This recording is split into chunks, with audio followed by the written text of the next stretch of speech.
Alain Prost at John Lacey. I never, ever would have thought in my wildest dreams. I've seen a lot of crazy shit in the last 10 or so years. A lot of crazy shit. The world is getting crazy. Really, really, really insane.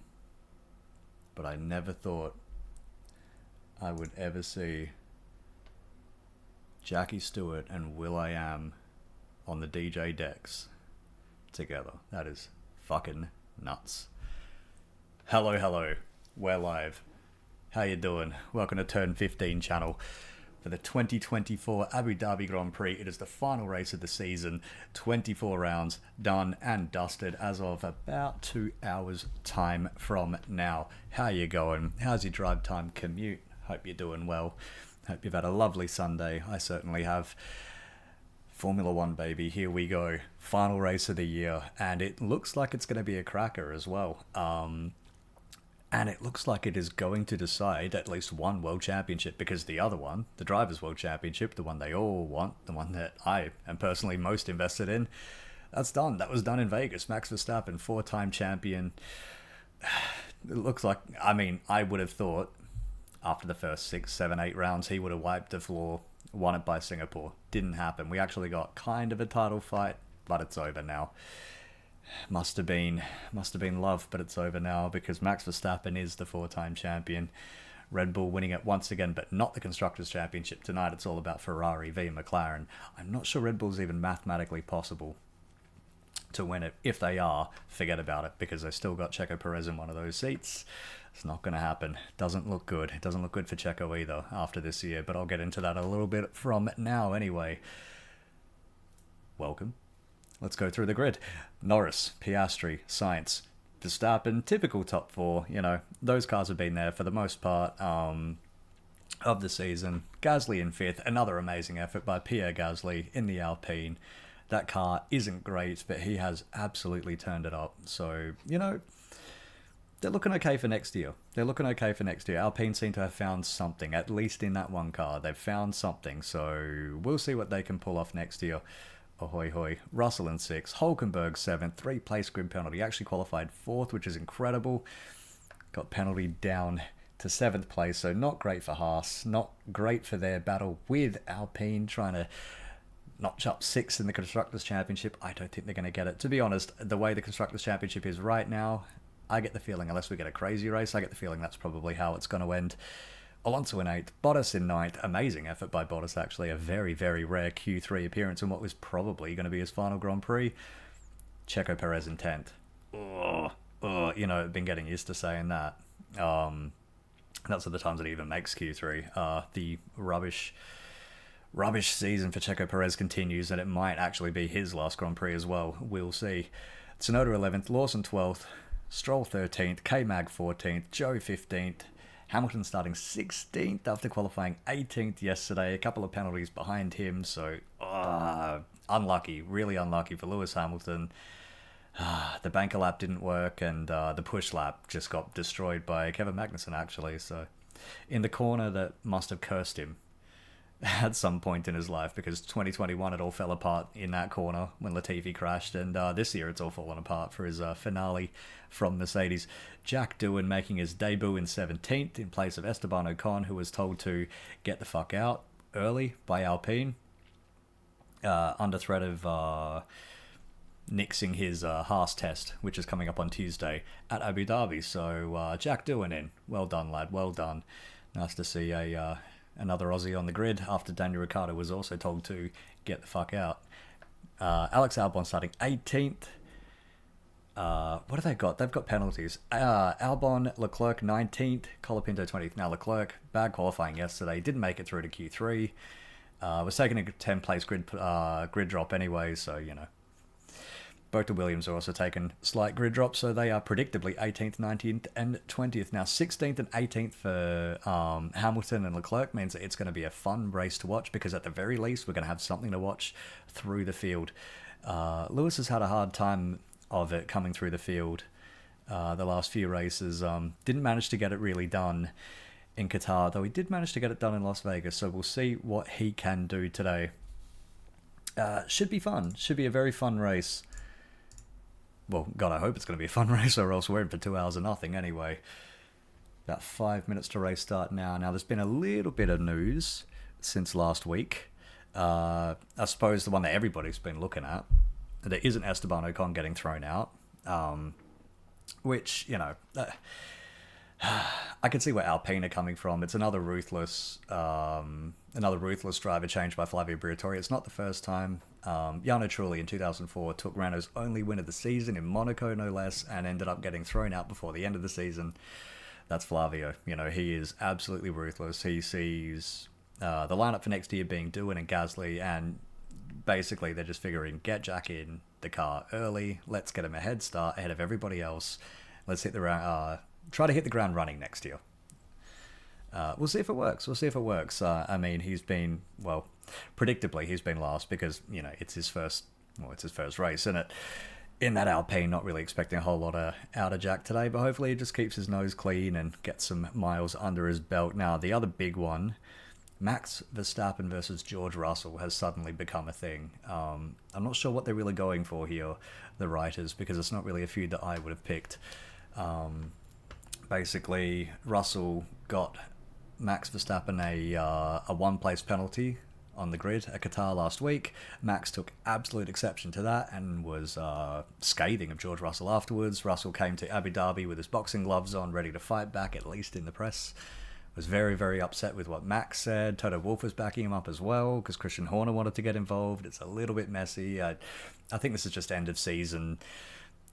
Maybe everyone's a little bit tired, a little bit frustrated. You know, accusations of George Russell being two-faced and Max Verstappen being a bully and all this other sort of shit. You know, it's hard to tell if these are adults or high school kids sometimes.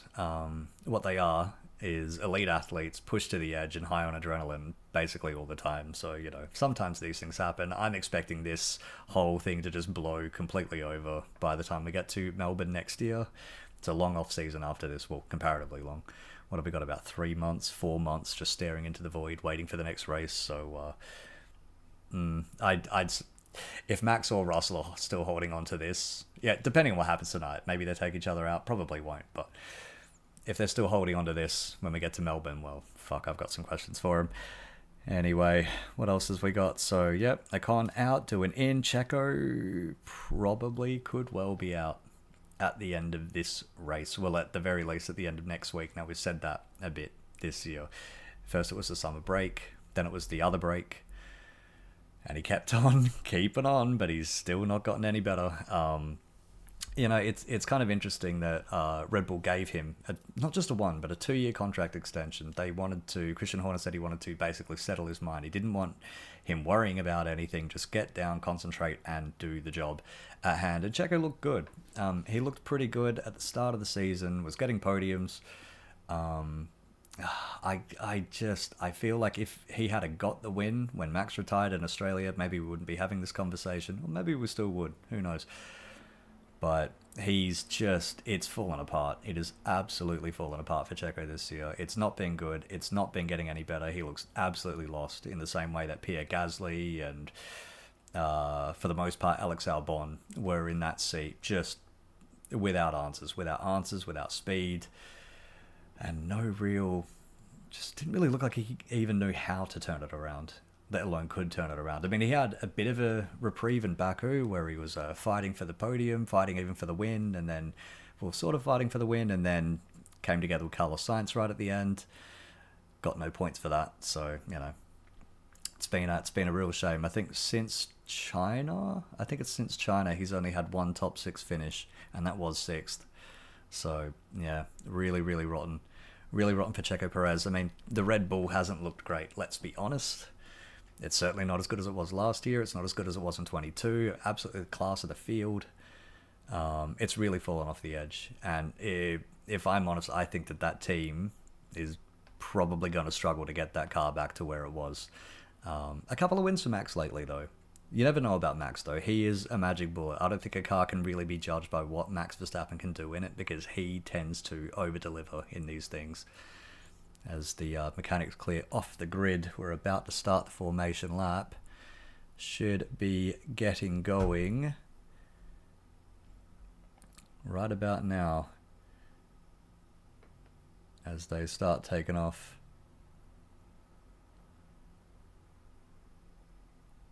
Now, let's just reset my little lap counter up in the corner here.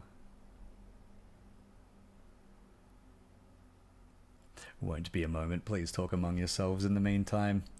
Here we go. Now, it's always a little bit... Okay. Let's just keep it here. So, what is this? Everybody looks like they've gotten off the grid, unlike in the F2 race earlier. Oh, that's another thing, actually. I made a prediction a few weeks, if not a few months ago, that we'd see Isaac Hadjar. What is this? Colapinto. Thank you, guys. Thank you for this many races. You made my dream come true. I get the feeling we won't see Colapinto back, to be honest. Which is quite harsh, actually, because he's done quite a good job. He's been good so far. He was parachuted in last minute when Williams decided they just couldn't take Logan Sargent anymore and he wasn't really adding anything. Be a shame. It'd be a shame to get rid of him.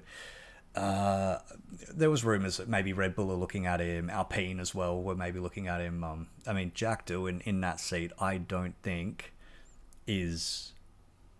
I don't think it's going to be... We'll see how he gets on. We'll see how he gets on today. We'll see how he gets on next season. But I just get the overwhelming feeling Alpine are just waiting. They're waiting for the next big thing to put in that seat. What is this? Bottas Radio. Thank you, Sauber. Thank you, Ferrari. Let's do it. Ferrari engines, of course, is what he means. He's not thanking the team Ferrari because he never drove for them. It was tipped to drive for them at one point, actually, in his career. And it didn't happen. Claire Williams wouldn't let him out of the Williams contract. And that was it. He ended up back at Williams for 2016. And the rest, as they say, is history. Now the cars are slowly making their way back to the grid. Very, very slowly making their way back to the grid. They're a little bit spread out. Here we go. The McLaren's just pulling up to their grid spots now. Yeah, that'll be good. McLaren's pulling up to their grid spot now.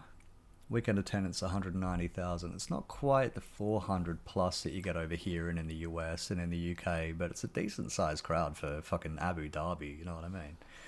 I mean, this sport, again, is just going from strength to strength. I never even would have imagined that it would be this popular when I first started watching this. I mean, just the sheer amount of people watching and attending these races in the last few years has just been absolutely insane. Just been incredible. Alright, as we got the Williams, that's Albon, Leclerc and Colapinto are just coming around the final corner. Now, what was I about to say? Yeah, Isaac Hadjar, who lost the F2 championship earlier today. I did say a few weeks ago, if not a few months ago, that I get the feeling we'd see him in a V-carb next year, and I get the feeling we're going to see Isaac Hadjar in a V-carb next year. Now the cars are coming. Here we go. 1 light, 2, 3, 4, 5. Go.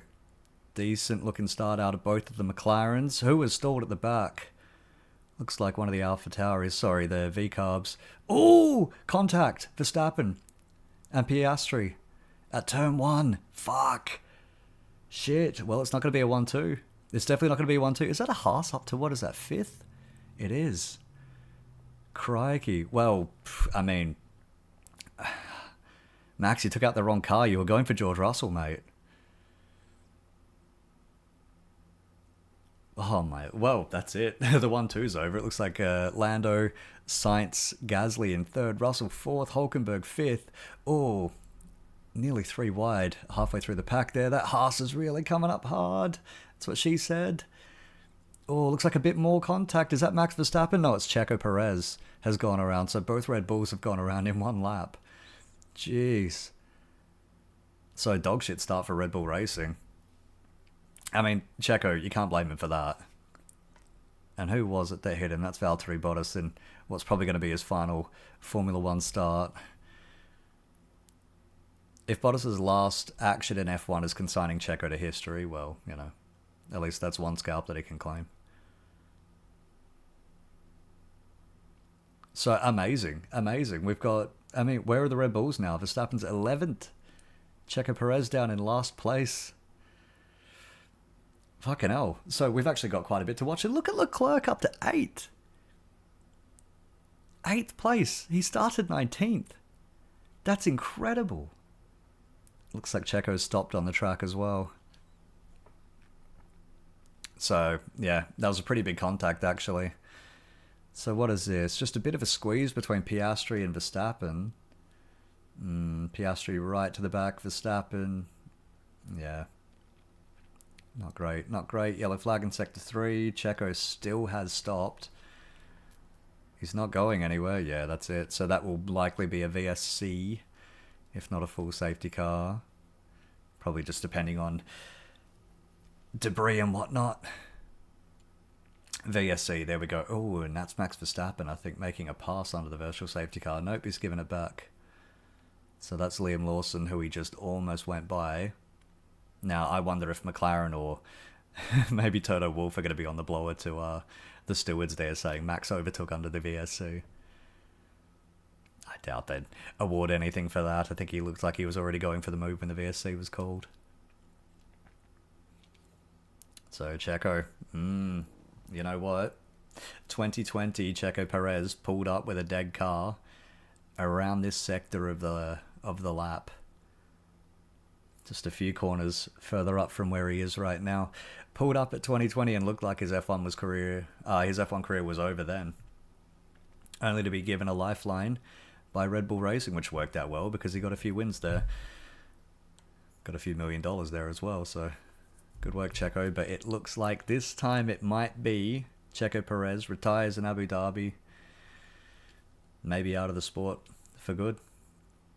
Who knows? Who knows? Anyway, so lap 3, Norris, Sainz, Gasly, Russell, Hulkenberg, Alonso, K-Mag 7th, Leclerc 8th, Stroll in 9th, Lawson 10th, Verstappen 11th, Hamilton 12th, Bottas, Joe, Albon, Jack Doohan, Tsunoda's been sent way down, Colapinto, Piastri, dead last, and then Perez retired. So that is quite a jumbling of the pack. You know, I wasn't really expecting that to start the race. It's actually, it's kind of thrown everything out. I didn't even mention the tyre strategies either. Everyone's running mediums except for Hamilton, who's going to try to go long in the hards. That's it. So, VSC is ending. Here we go. Now, the VSC is still ending. Russell's just trying to maybe put a move on Gasly for the restart. There's no real perfect way to end these VSCs, is there? Now, Russell. Sainz is ahead of them. Russell, with the DRS open, goes past Gasly. Gasly's going to come back at him. Russell can't get it done, so the Alpine stays ahead. In 3rd place as well. Norris now 3 seconds ahead of Carlos Sainz. Oh, I'd say that McLaren is running away with it today. I mean, there's a long way to go. We're only 3 laps into 58, but that McLaren has looked bloody fast all weekend. So what is this, a replay of Oscar Piastri? Now, is this the VSC restart? It looks like. I see flashing green. Oh, he's gone into the back of the Williams. Goodness me. That is a messy fucking start from Oscar Piastri so far. Ooh, a little bit rubbish. Colapinto, I have a puncture. Yeah, no shit, mate. Looks like Colapinto's actually... Yeah, he's crawling. I'd say he stopped for a pit stop, actually, but no, he is absolutely crawling back there. He's not even reached the pit lane yet. Oh, that's a rubbish way to end 2 careers today.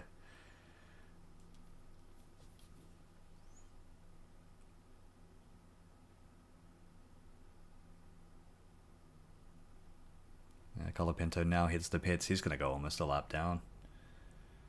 Ooh, not great. Not great. Colapinto's an interesting one, actually. He looked quick. He didn't look that spectacular. Not that much of a standout in F2, I'll be honest. And he's absolutely made the most of his F1 opportunity. He had Alpine sniffing around, Red Bull potentially sniffing around. Williams, they want to keep him, so we'll see what happens between well, really the whole grid. We'll see what happens with Albon going forward, with Carlos Sainz in that seat as well next year. We'll see how long he wants to stick around, because there might be a bit of movement in McLaren, in Mercedes, maybe Red Bull. You know, remember the start of this year, you know, everybody was kind of set, and it looked like they would be more or less set in place until 2026, until Lewis Hamilton threw a spanner in everybody. Bottas Perez incident under investigation. I mean, it won't help Checo. He is done. Done and dusted. Now, Oscar Piastri comes in for a stop, put on the hards. Are they going to change his nose cone? It's a slow stops too. 4.4 seconds. Looked like the rear left didn't want to come off.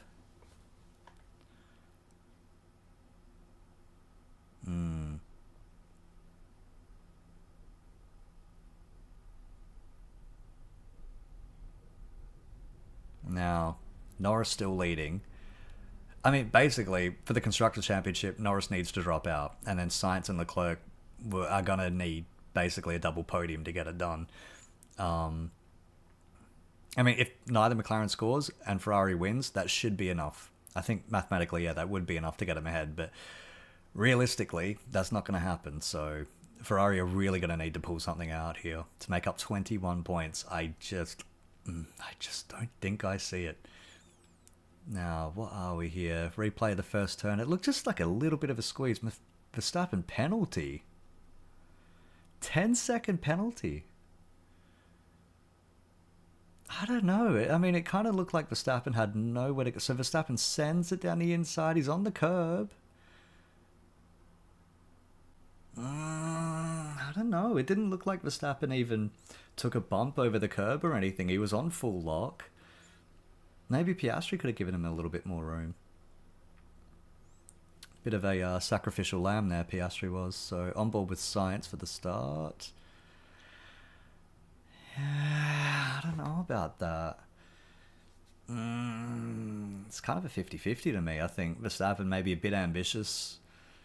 Piastri may be a bit tight with the squeeze. Piastri says, yep, move of a world champion, that one. No. Oscar, move of a 4-time world champion. Pay the man's respect. What is this? McLaren Tech Center in Woking. Oh, just fans and shit watching in it. Now, what is this? A replay, I think, of the Sauber tipping Sergio Perez around. Just looked like a little bit of a squeeze there. It's just typical lap 1 shit, that is. And here is Leclerc, I think, about to make up a whole bunch of places. Leclerc loving that he's P8, actually. Still P8 right now, but 0.3 seconds behind Kevin Magnussen. Get the feeling he won't be hanging around in P8 for much longer. K-Mag, Alonso, Hulkenberg. Valtteri Bottas penalty. Here we go. That'll be 10 seconds as well. Yep. You know, they tend to let these things go on the first lap. Which, okay, Bottas in the pit, so he's going to serve that penalty basically immediately. Stewards tend to let these things go on the first lap just because naturally there are cars all bunched together and sometimes these things happen. I mean, I'm not sure about any of those, to be honest. I think it's mostly just racing incidents.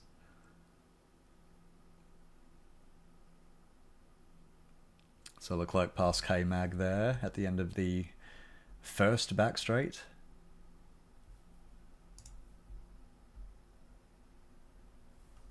Now on board with Russell. Still not past Pierre Gasly either. Still trying to get that working.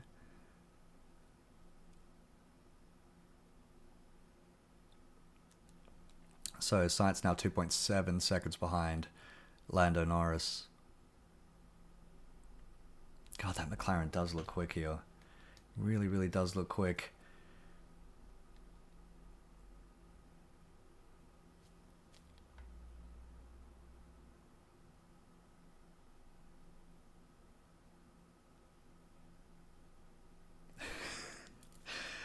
Ooh la la. You know, forget George Russell. I think the next cat fight is going to be Max versus Piastri.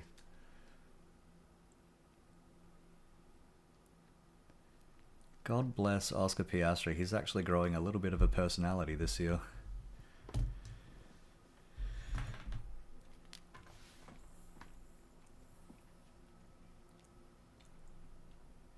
Um, if you're hearing sort of a squelching sound down there, it's nothing untoward. It's just this little guy having fun. Not with me, for the love of God. Whew. Let's move on, shall we?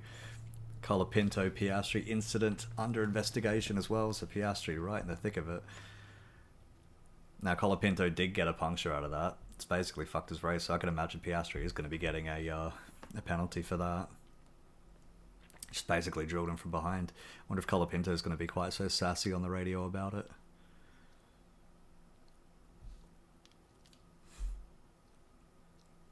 Kind of wonder what Williams could have achieved this year if they had to put Colapinto in from the start. I mean, I understand why they stuck it with Logan Sargent as long as they did. I think they wanted him to come good.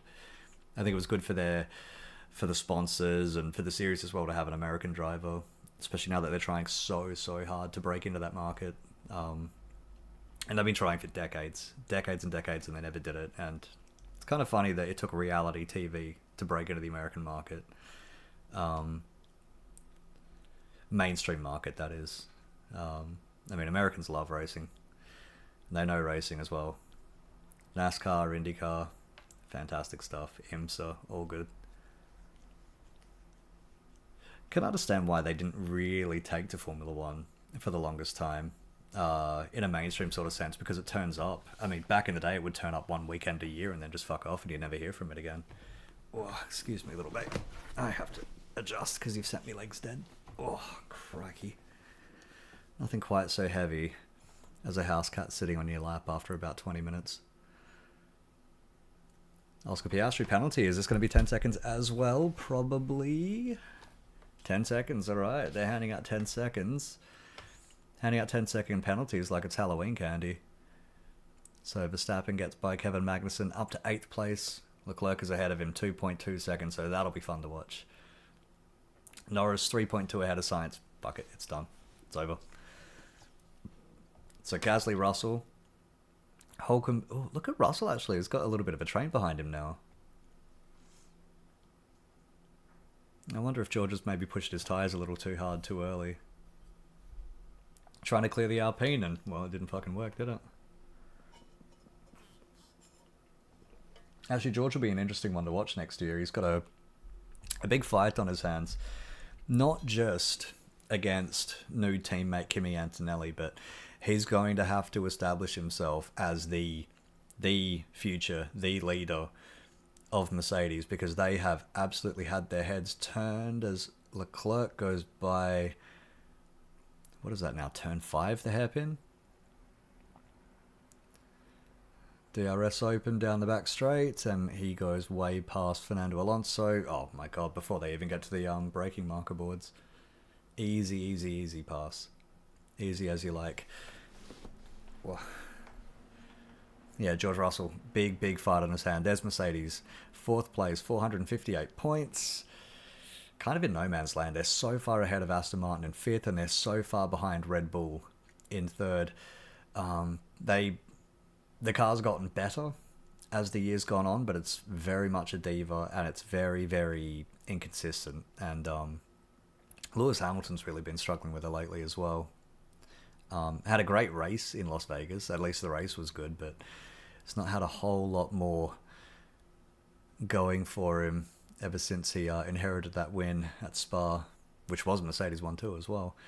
In fact, there was a point where Mercedes won 3 out of 4 races, and there were people questioning if Mercedes were back, but that's just a replay of Alonso going wide at turn 1, Leclerc kind of following him, and that's how Prince Charles got by.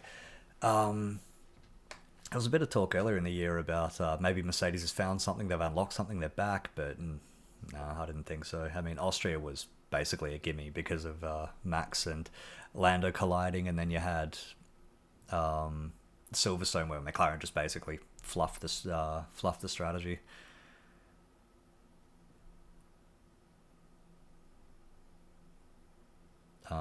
Did win at Spa, but even then one of their cars got nicked for it.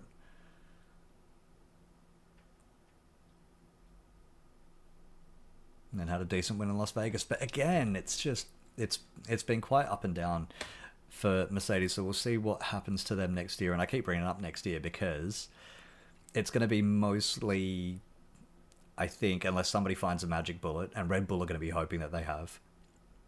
I'd say Williams will really be hoping that they've found something in that car that could potentially unlock a little bit more points, because otherwise they're staring down the barrel of another ninth place in the championship, if not 10th actually, because I can't imagine Sauber Audi is going to be as bad as they have been all season. Williams could end up last next year, even though they've got a massive upgrade with Carlos Sainz in that car. Massive.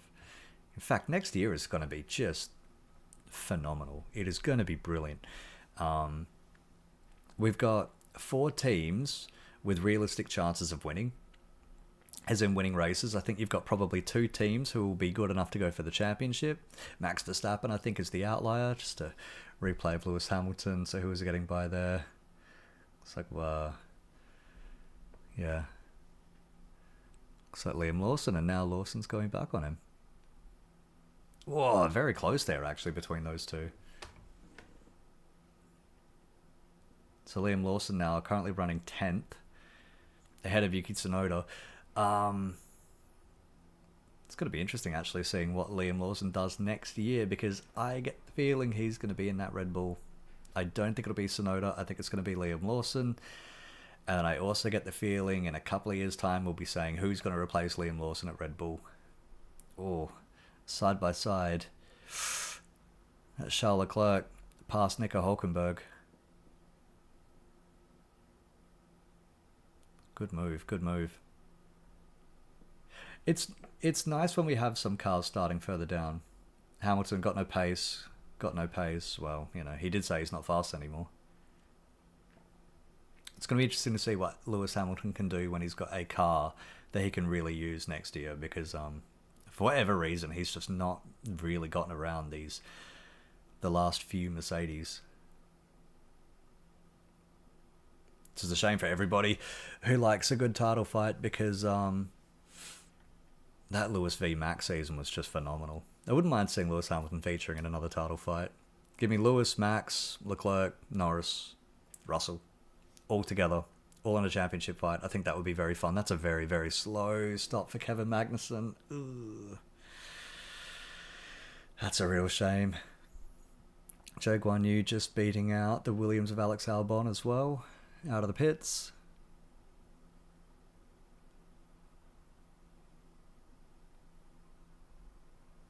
Oh, Alex Albon noted for a false start as well, so that would have been jumped out of position there.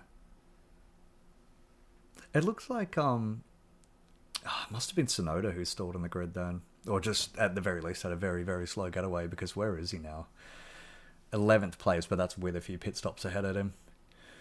Yeah, not great for Yuki. Not great, and you know, this is why he's not going to be getting the Red Bull seat, which is a shame. I think I think Yuki Tsunoda is one of those drivers who's probably, if he had a good enough car for a win, I think he could get it done, but I don't think he's going to be a champion. I really don't. I mean, you know, big news there, innit? But actually, I do have a big prediction for next season. In fact, I got a huge prediction for next season. Like I was saying before, I think the competitive running order is more or less going to be the same. I think it is going to be very close, depending on if some teams can maybe find something, or perhaps some teams lose something. I mean, shit, we saw this year Ferrari put a new floor on the car and it just totally nuked their championship fight, which they're going to lose today. They're going to lose it to McLaren. And it took them from, when did they put that on? Like Spain, I think. They brought that new floor and it just sank the car and made it just shit, and they didn't get a proper handle on it until they put a new floor back in Monza, and suddenly they're winning, you know, on pole in Baku, and could well have won that race. They're winning Mexico and Kota, and Ferrari have come back very, very strong, which is going to please Lewis Hamilton, actually, because he gets to take over that car next year. George looking again at Pierre Gasly and just can't get it done. Gasly's driving his ass off today, isn't he? He's driving his ass off so hard, he's going to look like Stimpy afterwards, just with the concave inwards ass.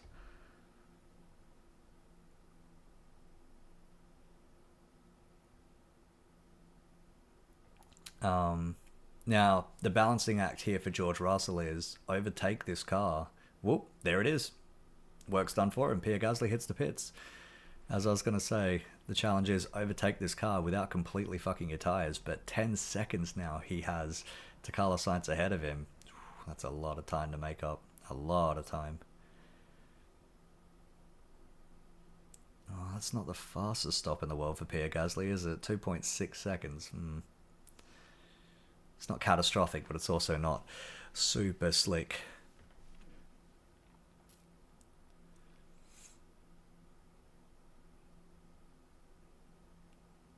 Now Gasly's going to come out just behind Jack Doohan, actually. When's the last time we didn't have Esteban Ocon on the grid? Was it 2019, I think? Yeah, 2019. Or as... No, that's just Doohan letting Gasly go. I think Jack doesn't want to make enemies right now. Verstappen, front tyres are getting way too hot. I can't brake, he says, so I would expect him to hit the pits soon because it looks like about that time. I'd say everybody's going to pit in the next few laps except for Lewis Hamilton, who surely is going to try to go a little bit longer on those hard tyres.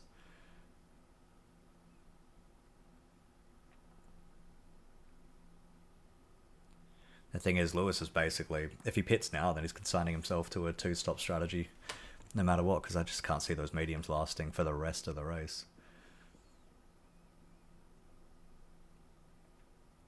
Track temperature will drop, actually, as the sun sets, and it's just about gone now, which should be a lot easier in the tyres, especially as the track rubber's in over the course of the Grand Prix. I mean, they've had 3 practice sessions, qualifying, F2 races here, so there's plenty of rubber down, but, you know, as always, the more rubber that goes down over the course of a Grand Prix, the easier it gets on the tyres, the more grip you find. Maybe you can take those tyres a little bit further than you think you could, also with the weight coming down off the cars as the fuel burns off. Helps those tyres last a little bit longer. Leclerc here, right behind George Russell. So this is the other part of what Gasly was doing. He was backing that Mercedes up. I mean, Russell was faster than Gasly, just not fast enough to put a move on to really make it stick. But look at Gasly now. Surely he's going to be able to undercut his way past George Russell. Although Gasly is now stuck behind Yuki Tsunoda half a second, so Tsunoda could end up saving George Russell here. Ready to Norris, how are the tyres? Yeah, okay. Struggling a tiny bit more. They seem to be maintaining right now. Yeah, I mean, he's kind of under no pressure there. 4 seconds in the lead. No traffic ahead of him. Only Carlos Sainz behind him. Yeah, I think it's going to be fine. I think we're looking at Lando Norris's, what would this be, his 4th win of the year? I think it's his 4th win of the year. Could have had more, actually. Probably should. I said he should have won in Hungary, and McLaren gave that away. I think he could well have and probably should have won in Austria, except, well, we also what happened there with Max. Could have won Silverstone, should have won Silverstone. McLaren fucked that up. Could have won Monza if Piastri hadn't raced him so hard into the first turn. McLaren was fast enough to win Baku because Piastri did, so if Lando gets his qualifying right, maybe he wins there as well. I mean, hindsight's 2020, but there's just so many instances this year of Norris winning races, well, potentially could have won races that he didn't. Left a lot of points on the board there. A whole lot of points on the board. Gasly gets past Yuki Tsunoda there. Yeah, needed to do that. And Liam Lawson 5.5 seconds up the road. So, oh, here comes Yuki again. And he gets it done. Oh, Gasly's going to try to hang it around the outside. Is this going to work? Yes, it is. Well done, Pierre. Oh, Yuki's still keeping his nose there. Nah, it's Gasly's now. As they go under the hotel, it's all over. Gasly's already starting to gap him. Actually, just looking at some of these names, Kevin Magnussen, I think, after today, he's done. I think he's had his time out, then he came back, and he did very, very well in 22. He did very, very well. what was his first race? Bahrain and then Saudi. He was absolutely fantastic in 22. Been very muted this year, especially last year. Like Hulkenberg came in really rocked his world a little bit.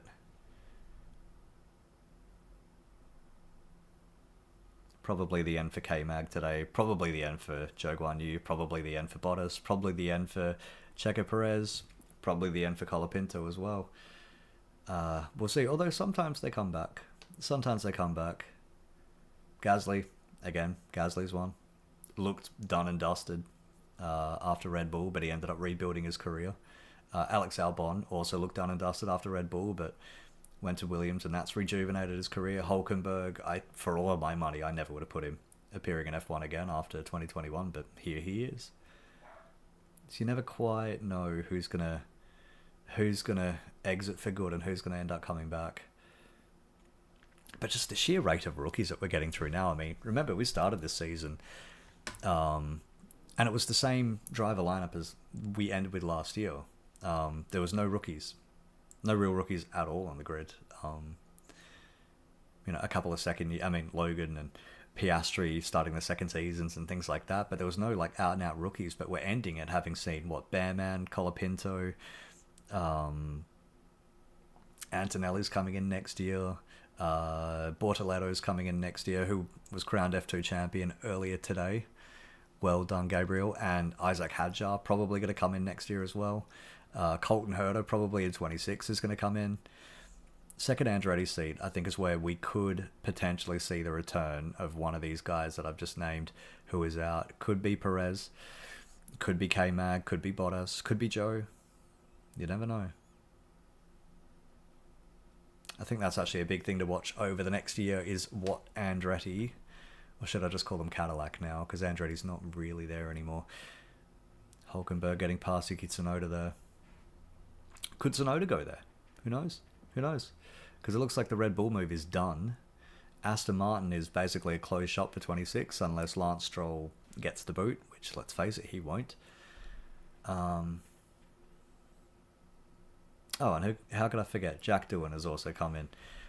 Just to put a full stop on that point before. Now Ferrari in the pits. Who's this going to be for? Carlos Sainz? No, he's gone through. Leclerc's gone through too. They're just hanging out there, I guess.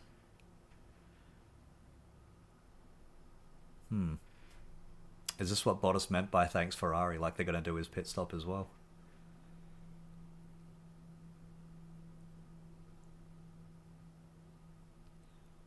So lap 20.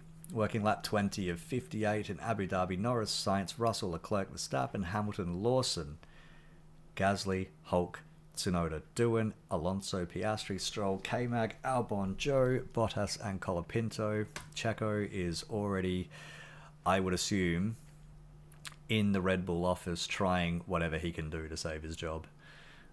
Not his fault today. Not his fault. And it hasn't always been his fault this year. But it has mostly been his fault this year. Now, what is this? A replay of Yuki Tsunoda on the start? Yeah, it was Tsunoda who went backwards. I did see that.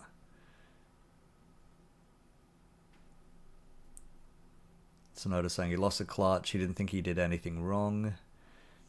Just didn't go. And then he makes up a position immediately on the outside of turn 1 because Oscar Piastri is backwards in the runoff.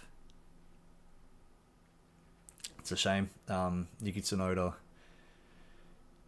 trying to emulate his hero Isaac Hadjar from earlier, I think.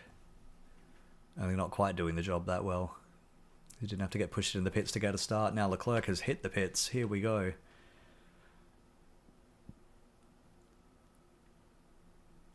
Bog standard stopped that one. What is that? 2.7 seconds? Yeah. Again, not catastrophic, but not that slick.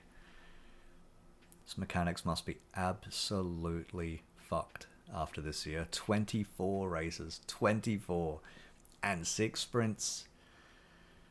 Probably no mechanic more worn out than those poor souls at Williams who have just been rebuilding cars like they're at a fucking Lego factory the last few weeks.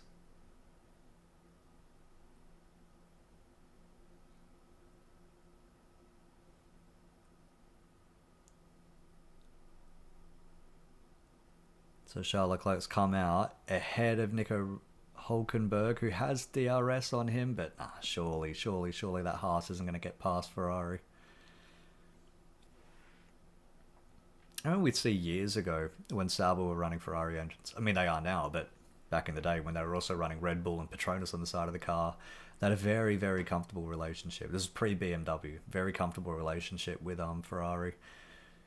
And they would never even dream of getting involved, passing a car ahead of them, passing a Ferrari ahead of them on the track. Not that they ever got much of a chance to anyway, because the Saubers back then were rather rubbish, just like now. I mean, Haas has a very comfortable relationship with Ferrari, but again, I can't see them really giving Leclerc that much of a headache. And look at that. Hulk's already 2 seconds behind. It's over. I think Williams are ending the season with Lego parts in the car too. Fucking, you know what? Colapinto probably is. It's just been a real struggle session for Williams lately. I bet you they can't wait to see the end of this fucking season. Maybe they actually get a weekend to just sit down and do nothing. Poor guys, they look like they just come back from the Somme. They've seen some shit. They really have seen some shit in the past few weeks, and most of that shit is broken cars. And no real reward for it. They haven't been getting points all that much lately either. They had a decent little run of points mid-year, but that just dried up. Dried up like an Aussie pond in the summer.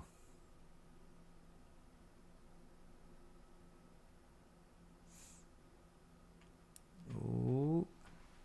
Gasly having a little look at the V-carb, just can't get it done. Tsunoda told to stay out. Why? Because they're trying to slow the Alpine down, that's why. So, Yuki has been sacrificed. He has involuntarily volunteered as tribute. It's not the first time you see this, especially at this venue. Was it last season? No, it was a couple of seasons ago. Sauber basically ran a totally nonsense strategy just to mess with Aston Martin behind them, just to fuck them up in the Constructors' Championship, and it worked. Like, they had their cars out, totally out of sequence with everybody else, just to get in the way of the Aston Martins, and it ended up working. They finished, I think, level on points from memory, but ahead on account back. It was something like that, or 1 point in it or something. Russell, I can maintain this pace. Good for you. Actually, he's done 22 laps on those tyres now. Doohan and Tsunoda finally hits the pits. Tsunoda told to stay out, so I guess he doesn't like... No, that is Tsunoda. Okay.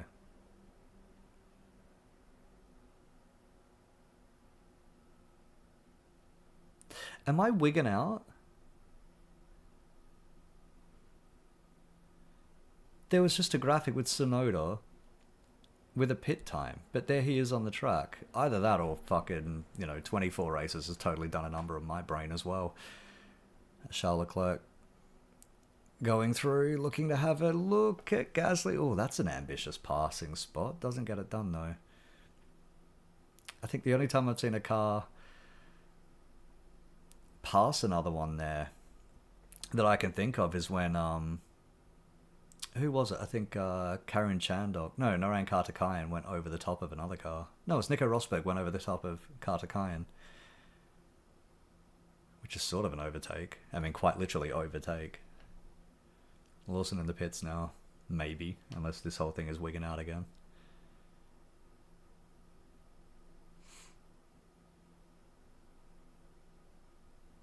Off come the mediums. On go the hards. Stall. Stall. That's not great. Lawson, 4.2 second stop. No,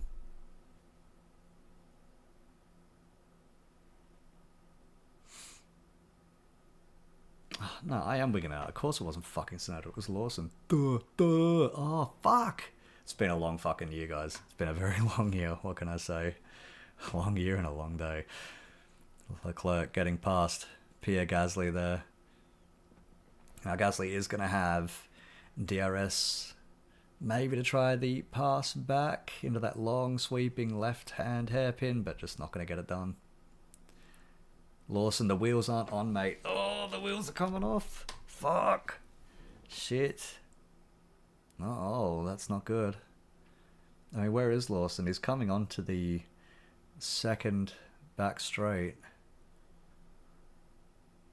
I mean, he's keeping his foot in it. He really is keeping his foot in it. Look how quick he's going around that corner. Surely those wheels are attached. Surely, surely, surely.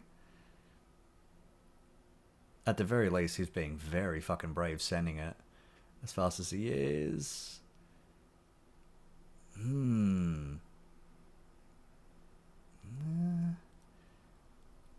Yeah, it does look like he's going that quick. Yeah, he's hitting the pits. Okay, so the wheel really is off then. Fucking hell, he was sending it. Lawson, mate, the car dropped. Yes, so basically what's happened is the car has hit the ground before the wheel has been tightened, which means the wheel won't tighten on. So here we go. Lawson back in the pit, so his race is completely fucked then. 3.5 second. Didn't even have to change the tyres and it's still quite a long stop there. So V-Carb basically doing what they've been doing all year.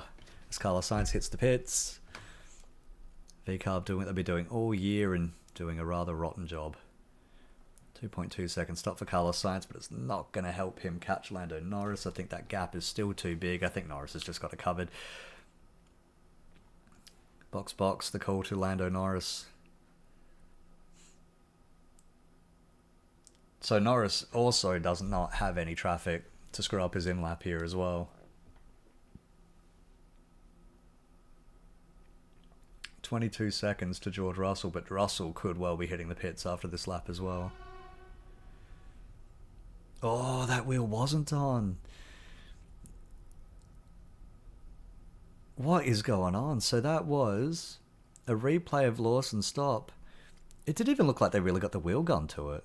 So they kind of held him and then they just let him go anyway. If you didn't fucking put the wheel on, then stop the car, mate. No.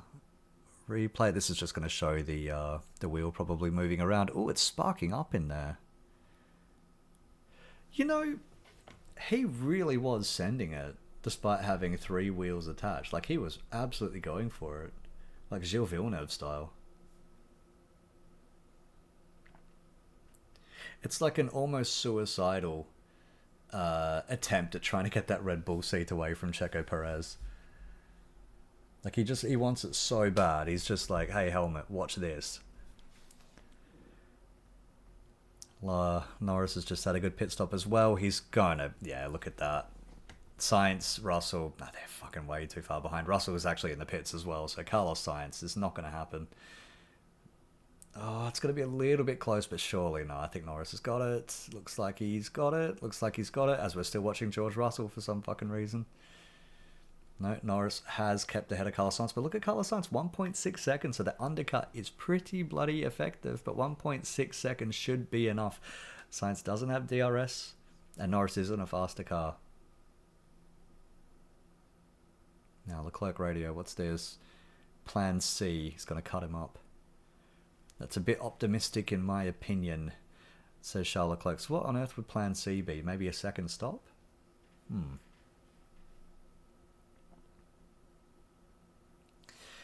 Now, it's not just Norris they've got to keep an eye on, it's also Piastri. Piastri's currently running 10th, so he's got at least 1 point. Now, George Russell... I feel like George Russell could have got by just now. I think he doesn't want to have like a second DRS come back at him from Pierre Gasly. I don't know about that. No, he's going to go to the inside, and that's a much easier pass. So Gasly, I guess, has just figured this time, oh, fuck it. Ahead. Away you go, buddy. Away you go. I'm not in this fight at all. Box to retire the car, Colapinto. Ah, that's a shame. Maybe he threatened to crash it again. Colapinto's done a good service to his name this year. I think he did a really good job. I really think he did a good job in that car. Very, very good. Except for the crashes at the end. That was a little bit shit. And then by the end of it, I mean, that car is fundamentally slow now because he's wrecked all the fucking new bits, and they have absolutely nothing left to repair that car. It's not as quick as Albon's, and it's just not nearly as quick as it was when he was scoring points and making a name for himself, which is it's a damn shame, but you know, it's what happens in the budget cap era.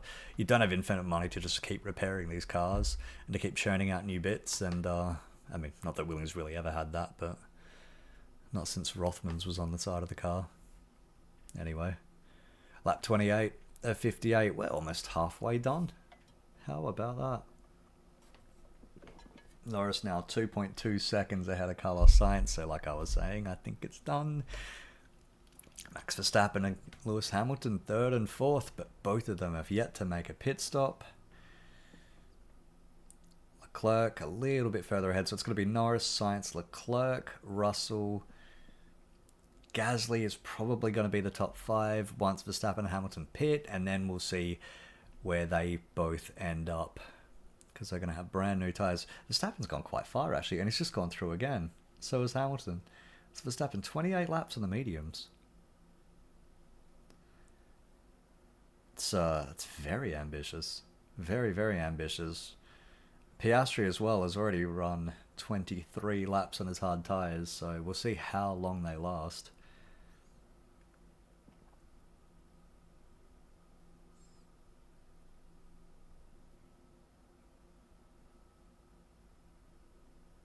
So Lawson incident, releasing an unsafe condition under investigation. I think it's a slam fucking dunk. I think they dobbed themselves in to begin with. You see some teams are sneaky when they do it, you know. I mean, the FIA is monitoring all the radios, so sometimes when these things sort of happen, yeah, maybe try to keep it under wraps. You need to alert your team that something is wrong without also alerting the FIA that they've released the car unsafely, so...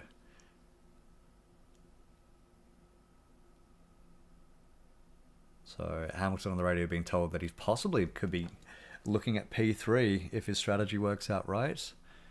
I do wonder. I mean, he's still got a pit stop to make, but he will be putting on, I presume, the medium tyres after this, and depends on when he pits, but he's looking at maybe 20... Oh, Verstappen pits now. Hamilton would be looking at, what, 28 or less laps on medium tyres. Oh, Verstappen serving his penalty now. That was for the contact at the start with Piastri. I tell you what, the actual stop after the penalty was fucking rocket fast. A shame about the penalty before that, because that was a hell of a fucking stop.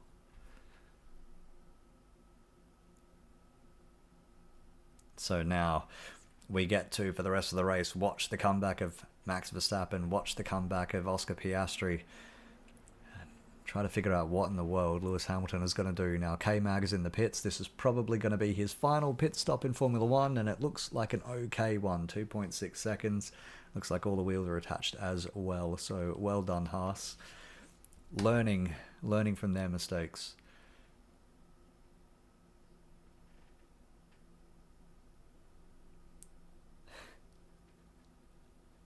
Verstappen, could we ask for 20 seconds, stupid idiots? Is that his own pit crew that he's having a go at? No, surely not. He's, I think he's asking for a McLaren penalty there.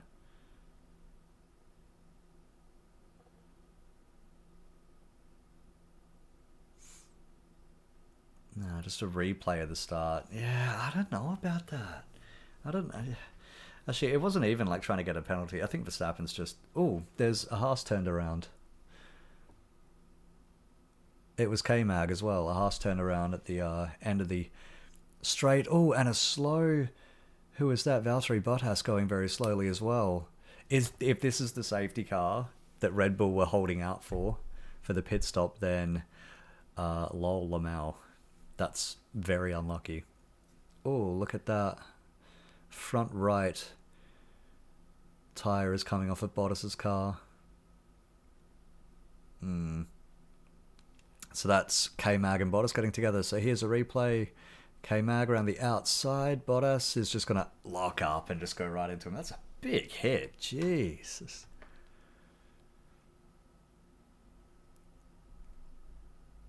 Punched him in the ass like it's Mardi Gras. My God. Bottas, what's next? Crashing, buddy.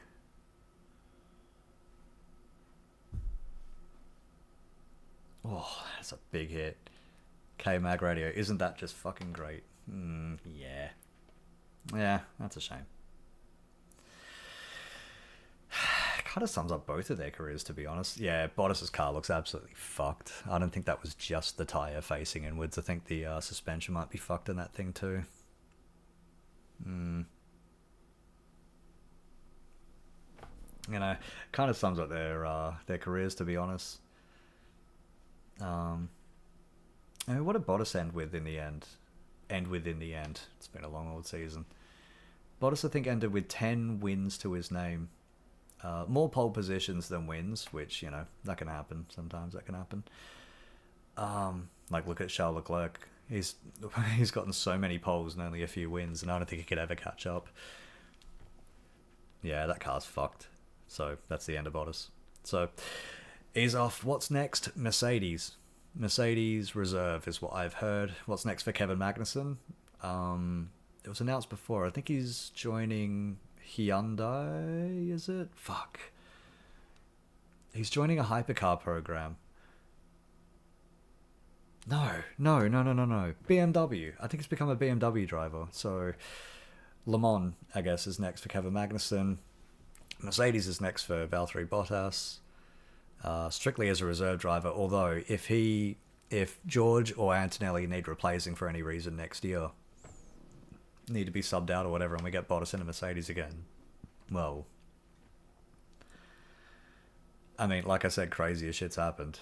And just today I saw Jackie Stewart and will.i.am on a fucking DJ deck together, so, you know, life's only going to get crazier, kids, so buckle up. Anyway, Norris, Science still 1 and 2. Unserved penalty. Oscar Piastri 10 seconds. Okay, so he pitted immediately as they announced that penalty, I think so.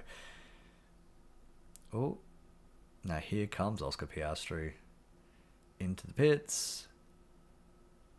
So he's going to have to serve it now. Probably almost just reminding McLaren that they got one to do as well. Now let's see if anyone touches the car. Don't do it, lads. Don't do it. Don't do it. Don't do it. God, they get very, very close. I get why they get that close, but do you really have to hang half a fucking inch off the car for 10 seconds? Wouldn't you know, just wait? Maybe hang off there for like 2 seconds or some shit beforehand? It just seems like it's one guy loses balance and the whole thing is fucking done, you know what I mean? So Piastri now coming out in 15th. So Bottas is out, Colapinto is out, Perez is out. All of them, well, 2 of them with crash damage and 1 with an already crashed car that has been barely repaired and poodled around. Lawson, K-Mag, Piastri all on the wars today. Meanwhile, it didn't work for Lewis Hamilton. Didn't end up getting a safety car, which I don't think they need, but I think it would really help. It would really, really help their cause. Because Lewis has a whole bunch of cars behind him right now. But he's going to be very quick after his pit stop. Should be very, very quick after his pit stop. Brand new set of medium tyres. Not that long to take them to the end either, so that'll be a fun one to watch. For my money, I think it's going to be Norris, Sainz, Leclerc. Top 3. Let's see what Lewis can do. Let's see what Russell can do, but I get the feeling Russell's just kind of stuck in no man's land. Now, this is a replay of Charles Leclerc's start. Dodge Yuki Tsunoda. And keep in mind, he went from, 19th on the grid to 8th by the end of lap 1. Look at it, just the C's are just opening for him. Like he's just, like Moses at the Red Sea. Look at him go. It's like he's playing a fucking game on easy mode.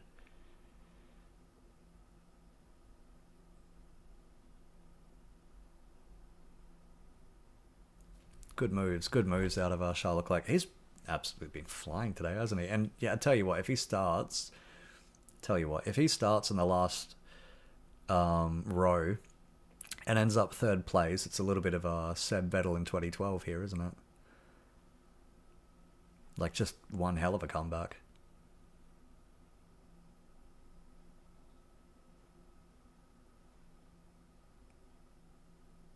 Oh, Lewis Hamilton in the pits.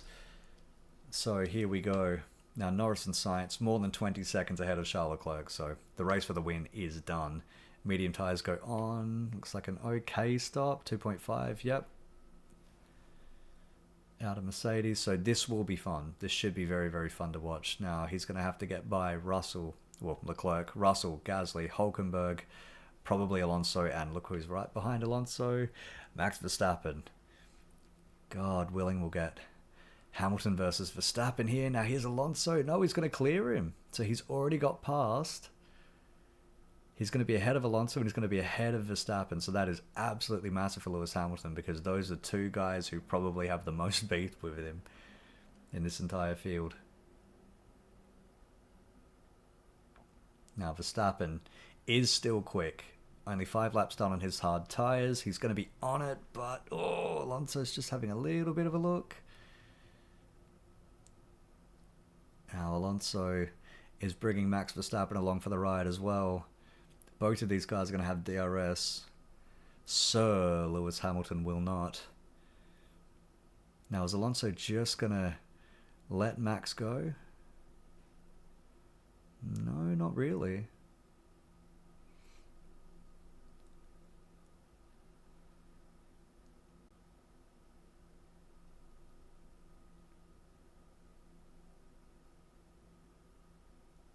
So Hamilton, I can imagine, will stay ahead of these two, and he will end up getting by, at the very least, Nico Hulkenberg, probably Pierre Gasly, and George Russell will be an interesting one, because this is George's team now. You know, look at me, I'm the captain now kind of shit. So we'll see what Lewis does with that.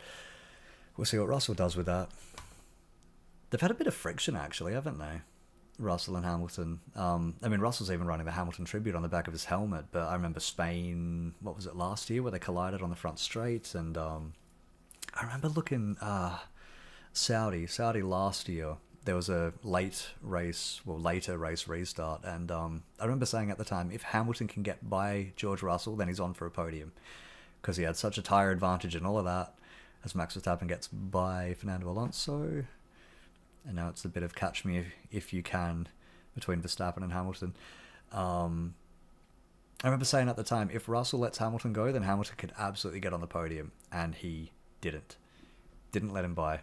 Made him work for it. Hamilton, from memory, didn't end up getting by. And Mercedes were not on the podium that day. I remember thinking even back then, like, that's quite, you know, it doesn't really exactly scream team harmony. It's going to be interesting to see, actually, next year. I think I mentioned it before, but it's worth mentioning again. It's going to be interesting to see what happens between Antonelli and Russell next year, because if Antonelli comes out swinging, Russell is in a lot of trouble. And Russell, more than anything, needs to establish himself as the de facto number one. A lot of teams will get their heads turned by shiny new toys, like Red Bull and Max Verstappen. I mean, we can all see why. Because Max Verstappen is truly generational, but if Kimi Antonelli is a generational talent, then, well, Russell might be in a lot of trouble. He's going to have to establish himself over him, because if Antonelli comes in, I mean, George is almost on a hiding to nothing.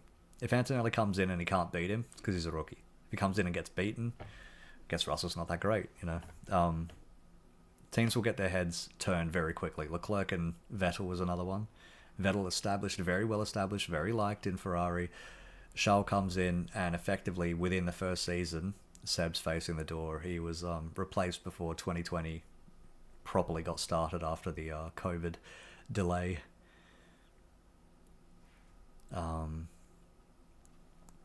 It just happens. It happens, you know. Piastri was available, and Daniel Ricciardo got the flick despite having a contract. I mean, even Colapinto comes in and scores points a couple of times, and suddenly Red Bull are looking at him to maybe even go to into Checo's seat. It's a very fickle sport, this one, and Russell, I think, has the fight of his career, even maybe more than against Lewis Hamilton. I mean, Russell would have beaten, if they stay like this, he would have beaten Lewis Hamilton 2 years out of 3. And it's still not really getting him talked about in the same level that, I mean, even in the same way that people look at Lando Norris. Which is interesting because Norris was beaten to the F2 title by George Russell. I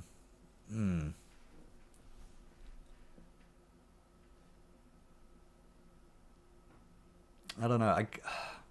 It's going to be interesting to see what George can do next year. I get the feeling he's still underrated. I get the feeling he's very hated as well, especially by the Max Verstappen fans, but just in general, I think people find him a little bit slimy, sneaky, snaky. I don't mind any of that shit. I mean, to me, you have to be a little bit of a prick, a little bit ruthless to be a world champion. That's why what Lando Norris did in Qatar, to me, and even in Hungary as well, to me, it says this guy maybe is a bit more of a cool-tard than a Hakkinen, if you know what I'm saying. Oscar Piastri up the inside of Lance Stroll.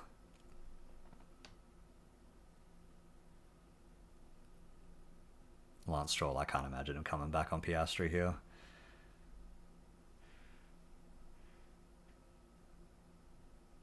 Yeah. Nah. Piastri's story. I'll tell you, Stroll hasn't really done all that much this year, has he?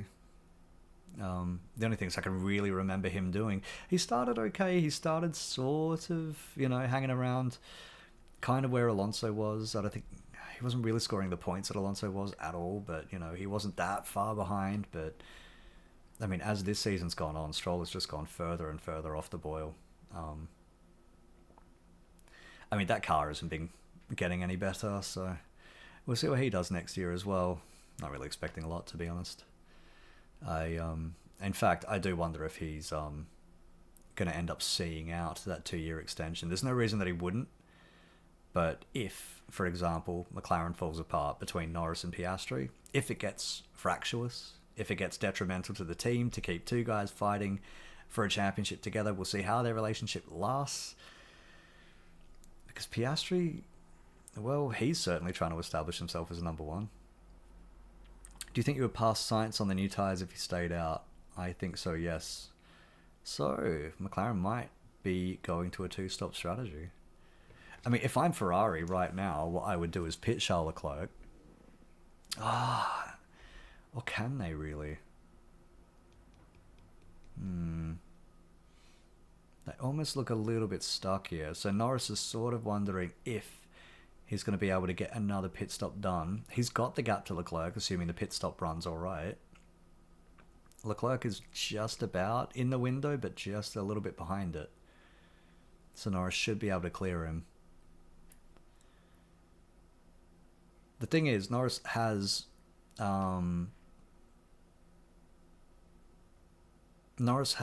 race track position, which is always the most important thing. He's got track position. He is in first, and he's 4.5 seconds up on Carlos Sainz. But if Sainz pits, well, it'll be a very big gap, and then the gap will start reducing very, very quickly. The thing is, Norris doesn't even need to win today. He doesn't. It will be close. It will be a lot closer if Ferrari can finish 1-2 and Norris goes maybe third. Not saying that he will, but if that is how it goes, I still think they'll be... I have to get my calculator out now, but I still think they're going to be Constructors' Champions. And basically, if Lando wins or if he finishes second, I think it's over. Doesn't even matter what happens in the other seat. It's Lance Stroll fighting with Jack Doohan and getting by him. Doohan now with the DRS open. Oh, jinx it to the right. Is he going to try to hang it around the outside? Is he going to get that to work? No, Lance is going to shut the door on him. Slams the door on him like he was a Mormon. Oh well. Back to the drawing board for Jack. We'll see how long Jack lasts, actually, because I get the feeling Alpine... I mean, they had to get rid of Ocon. basically, by the end. He was untenable in that team. Not super. I mean, it's a shame how they had to get rid of Ocon. But again, Flavio was ruthless. That is Flavio's team again. For all intents and purposes, that Briatore is running the shop. Oh, just a replay there. And Ocon basically had to go. He was part of the old regime. He had to go. So Jack's in there now, but I mean, Alpine has a few juniors that they're keeping an eye on. Victor Martins is one of them. Actually, they just gave up Nicolas Solov, didn't they? Now he's gone to Red Bull, but we'll see what happens in that second team. In fact, we'll see what happens with that team in general, because to me, I still think Alpine, I'm not sure we see the end of the decade with Alpine maybe even being a brand whatsoever, but definitely not being an F1.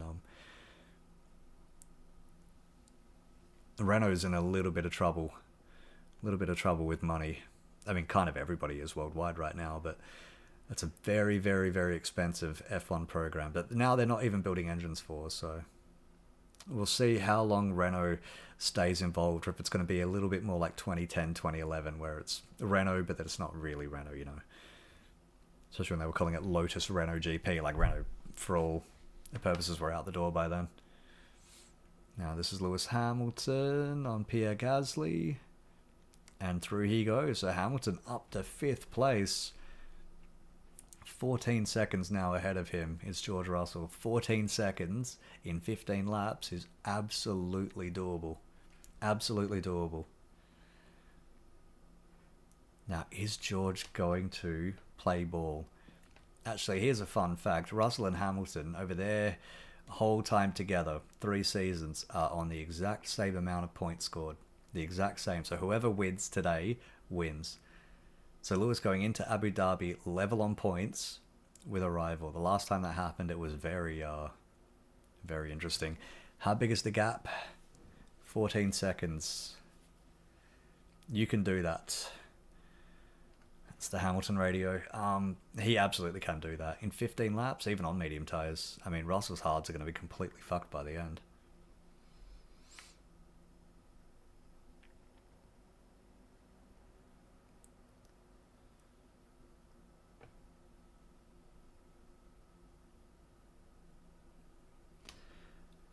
Actually, you know what? I just realised this means Bottas ends the year with 0 points scored. Which, to my memory, is the first time he did that. I'm pretty sure he scored points even in 2013 in that dog shit Williams Renault. It's a shame. It's a shame that it went out that way. Because he's certainly not a 0 point in a season kind of driver. Absolutely not. Which means it was just him and Logan Sargent this year who raced in F1 and didn't score points. Logan Sargent in a Williams is definitely a 0 point kind of guy. I mean, to me, it just says that Sauber was a complete pile of arse. Absolute hunk of dog shit. The new bits they put on in the last couple of races, they have started to steer it in the right direction. I mean, well, Zhou Guanyu was still riding behind Jack Doohan and ahead of only K-Mag and Lawson, both of whom have had internal troubles on the track. Yeah, not great. Anyway, what are we? Lap 44 of 58.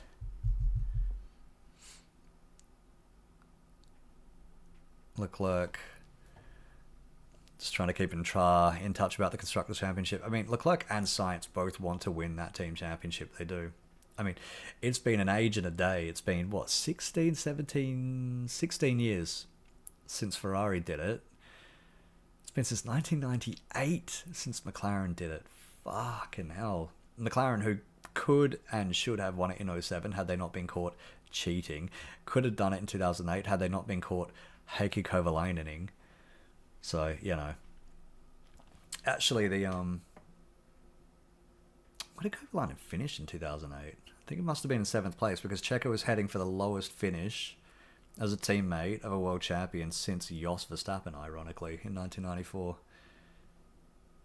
I say he's heading for, he's already got there because he's out of the race, he's not scoring anything. Which, I mean, just, that's it.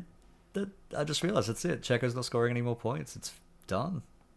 Amazing. Amazing. It wasn't even his fault today. I mean, if he qualifies higher up, maybe he's ahead of all of that nonsense in the middle of the pack. But, you know, it's kind of been his problem all year. So, not great. Not great for Checo. To me, I'm thinking Isaac Hadjar to VCarb, Liam Lawson to Red Bull, Checo, probably out in his ass. Maybe even, you know, I would think maybe IndyCar or something like that, but I get the feeling Checo is getting into his mid to late 30s. He's done Formula One for a decade and a half now. What was his first season? 2011. I mean, he's been around the block so many times. I wouldn't be surprised, and he's made his money, and he's got his wins and all of that. I wouldn't be surprised if Checo just calls it quits. I mean, Red Bull coming into the race, or Max having a little look at Gasly, just can't get it done. Red Bull have been saying all week, basically, Checo is wise enough and old enough to know the situation, and he will make the call. Now, what Red Bull want to do is they want Checo, as Max goes by Pierre Gasly, there he goes, they want Checo to basically give it up. They want him to say, I'm stepping back as a driver, and they are offering him an ambassadorial role, like Coulthard still has with that team. I think Webber's still got one as well with that team. You know, he'll be like an exhibition driver. Maybe they wheel him out in Mexico City or something like that, but he would just be retired out of competitive driving. Checo came out on Thursday and said, I have a contract for next year. I have a contract. So he wants that seat.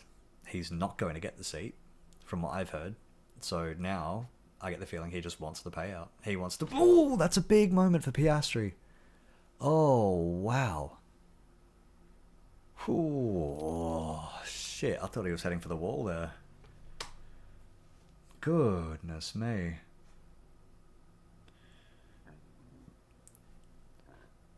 Absolutely. Rear end coming out of the car.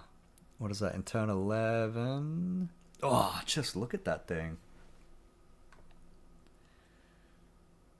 Oh. A little bit of oversteer there. The front pinches too hard. The back end starts to come around. Had to correct it. Jeez. So lap... What are we now? Leclerc radio.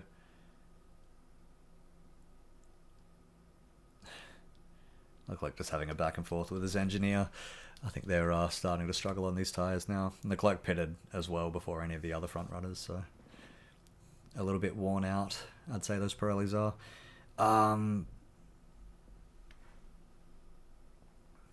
Alright, we got, what, 11 laps left of the year? I'd say it's pretty safe now. Norris, Sainz, Leclerc, Russell in fourth. Hamilton 10 seconds now. Oh, not really making the progress that I thought he would have. Hamilton. Yeah, I think Hamilton's going to end up fifth. Unless he can pull a rabbit out the hat, which Lewis, you know, he can. Wonder if he can do it tonight. Verstappen 6th. Gasly, Hulkenberg. Albon 9th. Bit late for points there. Alex and those 2 points for 9th place aren't going to do shit for Williams because they're quite far down in 9th. Alonso in 10th. So Tsunoda, Piastri. It's really the only thing that we got going on track right now. Everybody else is quite a few seconds spread out.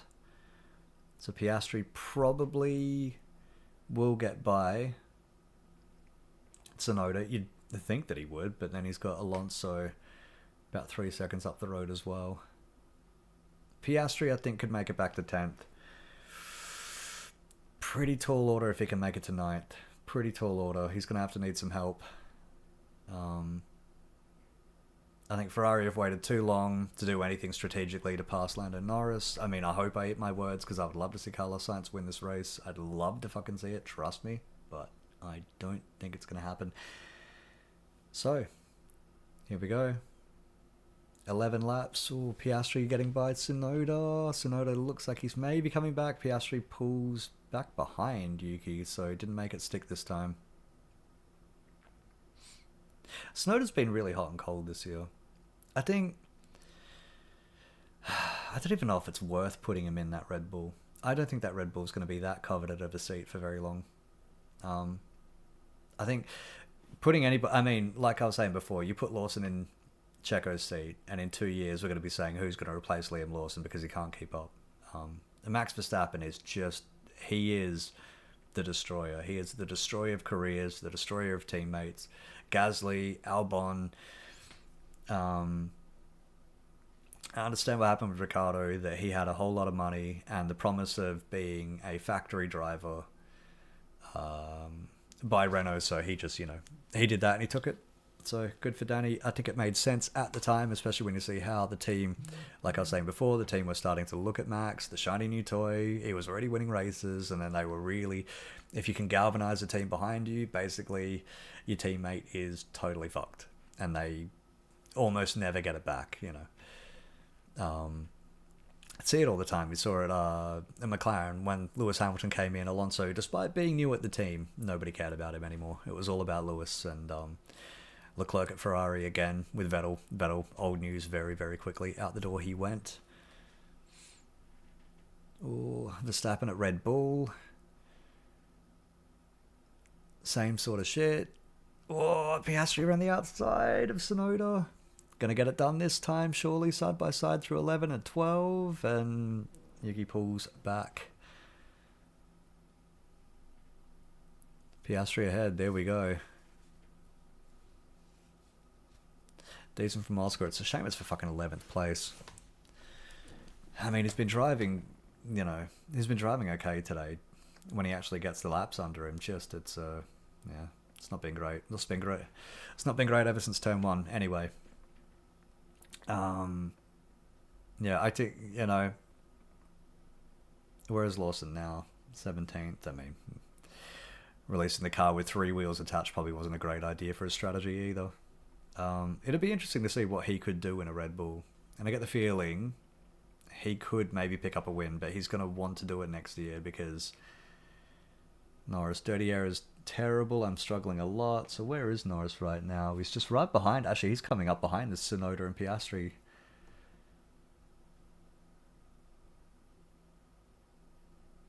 Now, is he just trying to lure Sainz into having a pit stop? I mean, it looks like Sainz would have a big enough gap to get the stop done. I mean, it'd be very touch and go with Leclerc, but Leclerc would just let him by. But I mean, we're really running out of laps now to do anything with that. Unless we're talking like 3, 4, 5 seconds a lap of an advantage with new tyres. I'd say probably Ferrari have passed up this opportunity. It's a very strong car, this McLaren. Overall a strong car, and this is a pretty bog standard track. Slow corners, medium speed corners, a couple of high speed corners. McLaren tends to work pretty well around here, so I'd say the running order right now: McLaren, Ferrari, Mercedes. Red Bull is an interesting one because Verstappen did get that penalty before. Red Bull, I think, are going to be the Red Bull and Mercedes are both going to be the old ones next year. Not exactly sure what they're going to be able to do, because Red Bull have absolutely struggled. They've struggled this year, which is a hell of a thing for somebody or for a team that won the Drivers' Championship. But it's starting to come apart. It's a bit like Jos Verstappen foretold. I mean, Newey's left, Wheatley's leaving. There's a lot of brain drainers going on at that team now, and Verstappen as well might be leaving after next season, so we'll see. And after that, I mean, when you basically gut that team, I'm not sure how coveted that seat is going to be for much longer.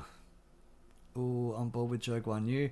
You see them, he has such a run. And I've seen this over and over this race. They have such a run going into the first... Going into this hairpin, not this hairpin, the chicane hairpin kind of thingy. At the end of, what would that be? Turn 6, I guess? Turn 6, 7.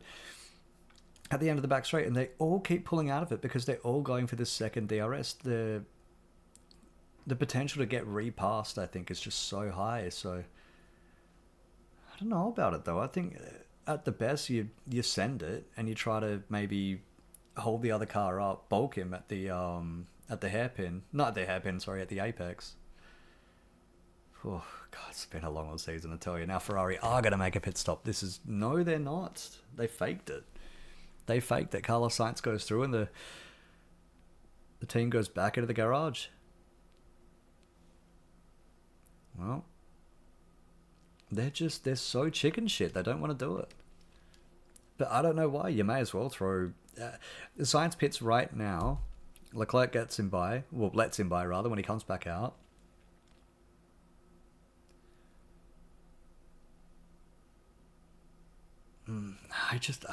It's too late. It's too late. There's only 6 laps to go.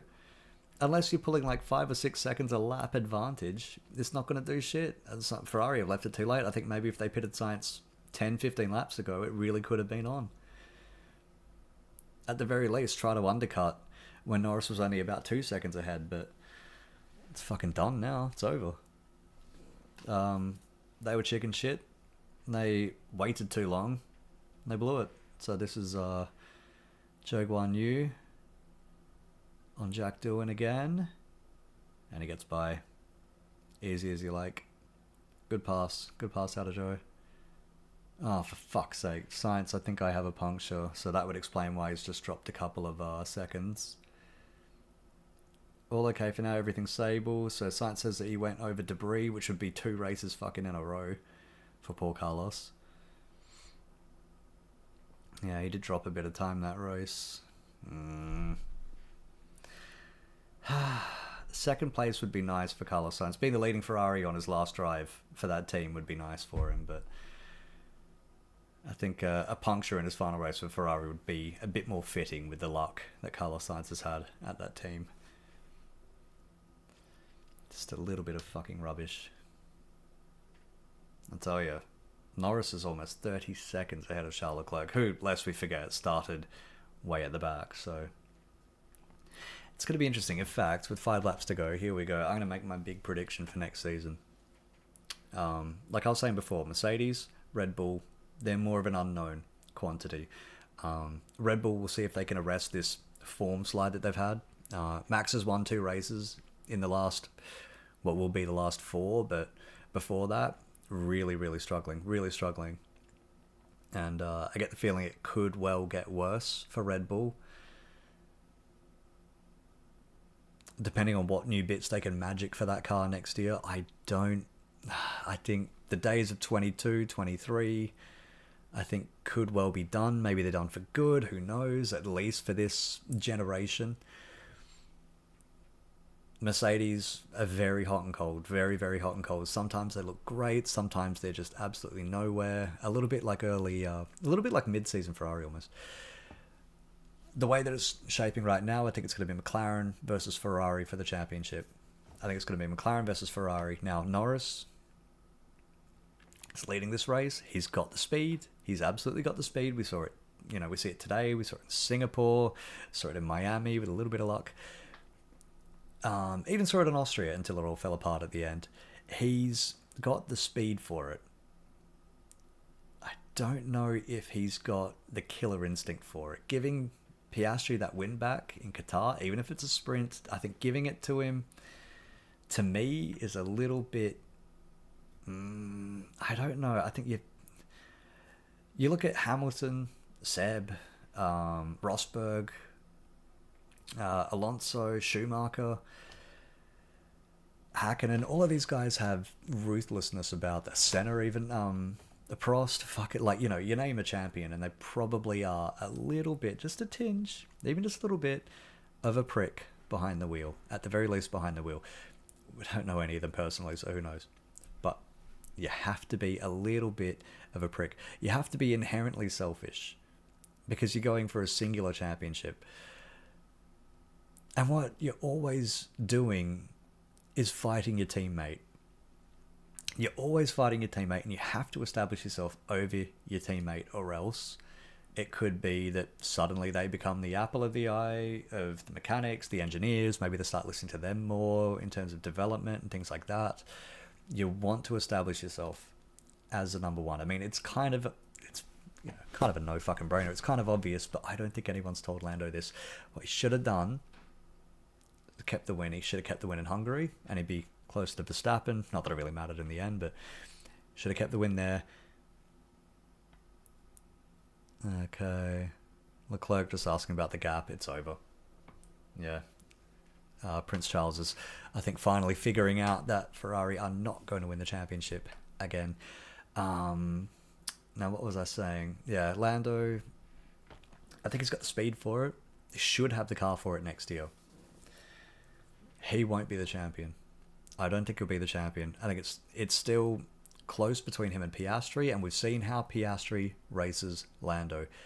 He's aggressive with him. Very aggressive. We saw it in Monza. We saw it in Hungary.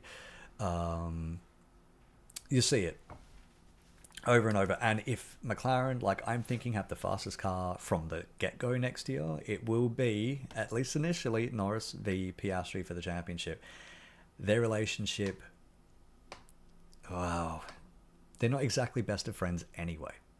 They don't have to be. That's fine. You know, it's actually quite odd that you get drivers as friends. It's a very new phenomenon. It never existed when I first started watching this. Started watching this sport many years ago. So Norris, Piastri, they could end up taking points off each other. They need to establish themselves as number one, number two, and they're not going to play nice. Now, we'll see what that does in terms of team harmony. We'll see what that does in terms of longevity for the partnership. I mean, Alonso Hamilton lasted one season, and then one had to leave, you know. Not saying that will happen. Or Rosberg Hamilton as well. That lasted 3 seasons. Well, 4 really, but 3 competitive seasons, and then one had to fucking leave. There's a tennis player waving the flag. I don't even know why that's a thing. I mean, good for him, but, you know, whatever.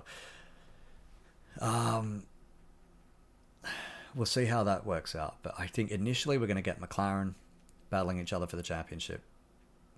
A little bit like 1998. And then like 1998, I think we're going to get a Ferrari suddenly come to the fore, because they are also very competitive. Whether they can catch McLaren outright in terms of car speed, we'll see. But I think a Ferrari is going to come to the fore. This is just what I'm thinking. It's just what I've been predicting. I've had this feeling. It's been in my brain. It's been in my balls for a few days now. Maybe even since last week. I get the feel... Well, sounds like one of my cats has woken up and wants to cry about it. Keep it clean with Lewis. So Mercedes battling each other right here at the end of the race. We've got 1.5 laps to go, so a nice little way to see out the season, because let's face it, not much else is happening on track right now. I think it's going to be McLaren, at least initially, establishing themselves. And then a Ferrari's going, are you okay over there? Good grief. I think a Ferrari's going to come to the fore, and I don't think it's going to be Lewis Hamilton. I get the feeling, if he has the car under him, if he has the strategy calls right, and they are getting new guys into the team, I think, I'm just feeling it. I think next season, Charles Leclerc is going to be the champion. And it's way too early to call. Way too early to call. I know that. And we've already seen Ferrari take the wrong direction with their flaw this year, and it cost them, I think, the World Constructors' Championship. But I don't think it matters. Well, it doesn't matter right now because they've lost it. I get the feeling Charles Leclerc, I'm going to call it, bam, 2025 World Champion. I think that's how it's going to go down. As my cat wants to be very vocal at the end of here. Now, what is this? A yellow flag in Sector 2. Who is that for? Looks like everybody's running, maybe for a little bit of debris. Now, as the Mercedes come across the line to start their final lap, it is still Russell ahead of Hamilton, but Hamilton is very close. This, again, will establish... Ooh, that's Lawson, blown up. Now, where is he on the track? Oh, on the... it's just sort of rolling away now. I'd say that Ferrari is... That Ferrari, rather. That V-carb is well out of the way. I don't think it'll need a VSC. We've only got 1 lap to go. Just let it ride, lads. Let it ride. Lewis Hamilton. Oh, is he going to be able to do it? Is he going to be able to do it? I mean, Lewis can just send it. He's leaving this team. He's walking out the door at the end of today. And we're going to cut away to watch Lando Norris cross over the fucking finish line. Lando Norris wins. That's it. And it looks like they forgot to set the fireworks off. Oh, Hamilton. Fireworks at the hairpin. Hamilton v Russell side by side. I think Lewis is going to get it. Lewis is going to win. Lewis is going to win the battle. And in terms of total points, Lewis is going to win the war.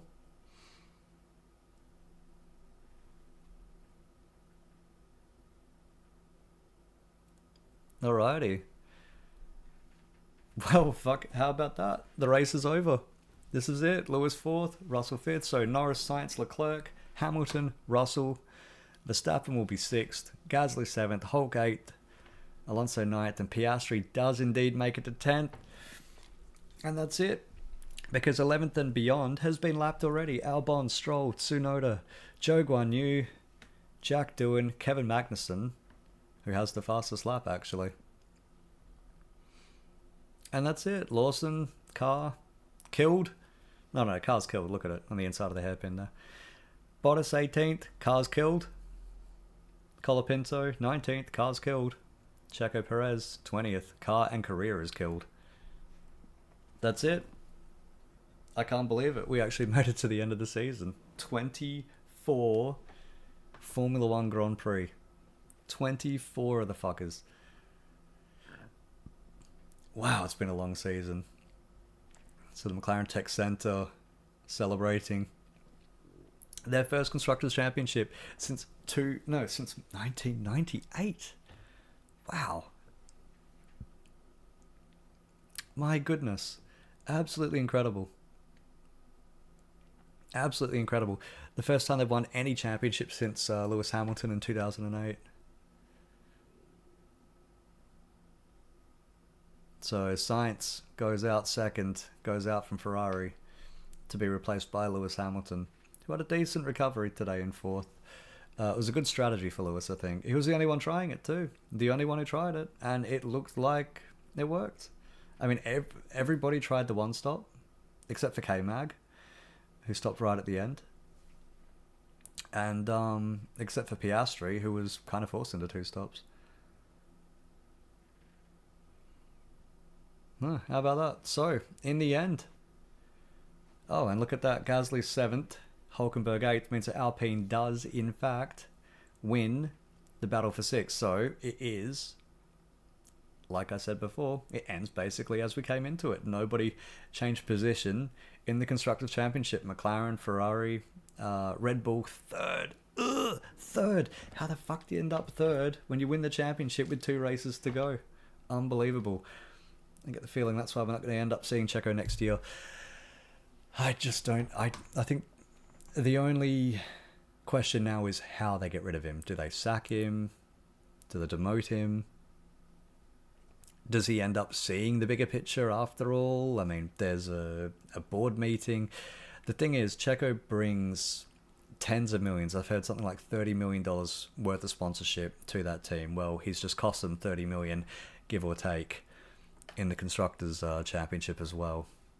By finishing 3rd instead of 1st, where they really should have been. They only needed like another 50, 60 points out of Checo, and considering he's added fuck all, I think like 40, he's added something like 49 points since the early part of the season, which is just abysmal. Really, really, really poor effort. Poor luck as well sometimes, but fuck me dead. I mean, that's a lot of, it's a lot of room.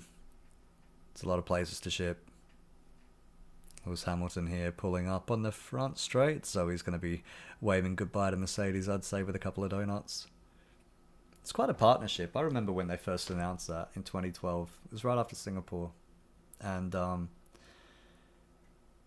Mercedes were looking like, oh, he's going to get close to the wall there. Nah, it just misses it. It was a risk when he went there. It was a risk because Mercedes, they'd won with Nico Rosberg in China in 2012, but that was it. So he took the risk. He was sold the project, I think mostly by Niki Lauda. He took the risk. He went there, and it, well, 6 championships, 80-something wins. I mean, fuck, it worked. So now he gets to go to the fun part of Ferrari. Italian press, shitty strategies, constant pressure, Charles Leclerc for a teammate. It's going to be an interesting year for Lewis next year. Very, very interesting year. Zach Brown as well on screen. And I just want to point out, a lot of people don't like Zach Brown. I think he's fantastic. Zach Brown has given us McLaren in IndyCar. He's given us McLaren in Formula E, if that's your thing. He's been great. He's been great for McLaren. He has covered that car in stickers, in sponsorship money. He's brought them back to the fore, and now look at them, world champions. So, you know, he did it. He did it. That was all under his stewardship. So he's done well. Done very, very, very well. So congratulations to McLaren. Congrats to McLaren. Congrats to Lando and Oscar for getting it done. They both had a great season. Ups and downs and all of that.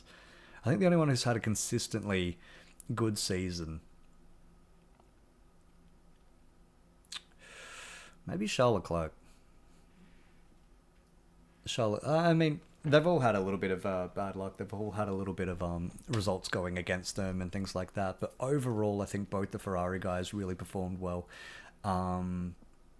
It wasn't great having as Lewis is I don't think he's having regrets of leaving Mercedes, but it's a very big deal for him. He was at that team for so long. He's basically part of the furniture.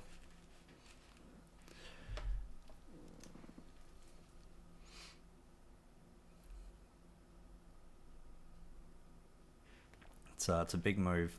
It's a big move, and I'll be honest, even going into this year, I didn't think that we would ever see Lewis Hamilton in a Ferrari. I thought he was going to do this, and next season in Mercedes, and then just ride off into the sunset and call it quits, but now he's going to go to Ferrari, and that is going to be absolutely massive.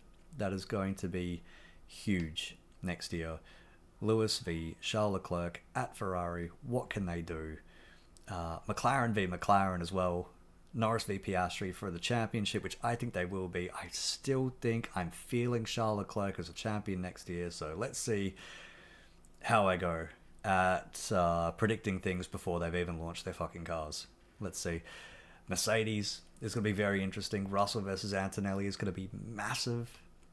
Red Bull, Verstappen versus probably Lawson is going to go as I expect. It doesn't really matter who they ship into that seat because it should have been Sainz and it won't be. And Verstappen's going to wipe his ass with whoever it was, or whoever it will end up being anyway. Alpine, that'll be interesting. I think Gasly is going to finally have that team under him. He's going to be leading that team, and he led Toro Rosso well and AlphaTauri well back in the day. So we'll see what he does for Alpine, as long as they are Alpine. Which, I mean, God knows what's happening with that team behind the scenes. Flavio's there, so anything could happen, anything at all. We'll see what Jack Dillon can do as well, because he's not a slug, you know. He's got speed behind him. How much speed? We'll see. How long can he last with Briatore at the helm? Again, we'll see. Who else is even there to put in the seat? Colapinto, maybe? Is he going to do any better than Colapinto could? Could Colapinto even do better than Jack? Who knows? We'll see. It'll be fun. Haas, all new lineup next year. The Bearman and Ocon. That'll be interesting to see. Aston Martin, Newey's in the team now. They're going to have their wind tunnel up and running. The new factory's up and running. So Aston Martin, I think, are mostly going to be coming back next year. Now, it's going to be... There's basically no Adrian Newey influence on next year's car, which is going to be pretty much a revamp of this year's car. Well, I'd at least expect it to be. So 26, really. 25, I think it's just going to be a holding pattern for Aston Martin. So unless they surprise everybody and Lance Stroll does indeed hit the bricks, which I don't think he will, there's, Aston Martin is just more of a stay tuned. Who else have we got here? Williams, Albon versus Sainz. Carlos Sainz is on TV right now in red for the final time. That is... Ain't that just a kick in the cunt? I don't think I'm ever going to get over that. Never going to get over it. Especially if Ferrari is fast enough to win the championship next year. That said, if it's Sainz versus Leclerc for a championship, my money's on Leclerc. My money's on Leclerc to beat Lewis Hamilton as well. We'll see. We'll see. Either way, one thing's for certain, I think. I think that Sainz is going to come in and really give Albon a run for his money. In fact, I think Albon is happy that he's got a long-term contract at Williams because, well, last time Albon had a truly difficult teammate to race against. He ended up losing his seat. V-Carb, God knows it'll be Tsunoda and the French Tsunoda in that seat next year, I think.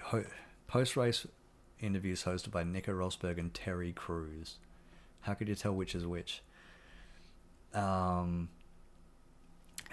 I mean, they're basically on a hiding to nothing anyway. That team ain't a serious team, but if Hadjar's in, and probably Arvid Lindblad as well in the juniors, if he comes in for 26, then finally that team is back to serving its purpose, which is as a junior preparer. But I tell you what, if Isaac Hadjar does come in next year, which I'm thinking that he will, and then Max does leave for Mercedes, well, that'll be interesting, because suddenly he's got a plum seat. He almost will just get Kvyatted into the Red Bull seat, or Gasly'd into that Red Bull seat, or Albon into that Red Bull seat. So we'll see. We'll see. A lot of question marks for me over Red Bull in general. Audi, Sauber, fucking God knows. Hulkenberg, Bortoletto, they can't blame the drivers next year, I tell you. They really, really can't. Hulkenberg, again, finished 8th today, which is fantastic for him, fantastic for Haas. Another great effort out of Nico Hulkenberg. Qualified 4th, but I don't think he was ever going to finish near there anyway. We'll see. We'll see. We'll see what Audi can do next year. We'll see what they can do in 26, because that program is it's struggling, and Audi itself, Volkswagen itself, doesn't look that financially stable right now, and there's been a lot of rumors about that program for a little while now that maybe it won't last all that long, because it's the one thing we've learnt over the years. You know, Ford rug pulling Jaguar from out of the sport and giving us Red Bull, Toyota, Honda, BMW, Honda again, and then not doing it again after 2021 or 2020 rather. Sometimes when a manufacturer joins, it's great because it's money, it's investment, it's media, it's coverage, it's all, you know, it's a big name, it's prestige, it's all of these great things. But when they want to pull out, they pull the fuck out. They would never get a girl pregnant. They pull the fuck out and you never hear from them again. So we'll see what happens with Audi. We'll see what happens with Audi. I think that's all of the teams actually that I've just gone through. So yeah, I mean, bottom line is next year should be a lot of fun. Should be a whole lot of fun. Now, quick wrap up, quick summary of the year. Best race, what are we thinking?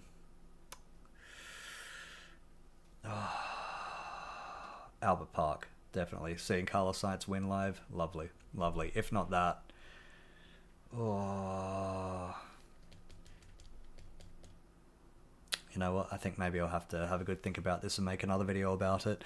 Go through maybe the bests and the worsts of next season, or of this season rather, or maybe what I'm looking forward to next season. Who knows? Who knows? I've got a whole off season and not a whole lot to do, so maybe I'll actually put something besides a race watch along up on this channel.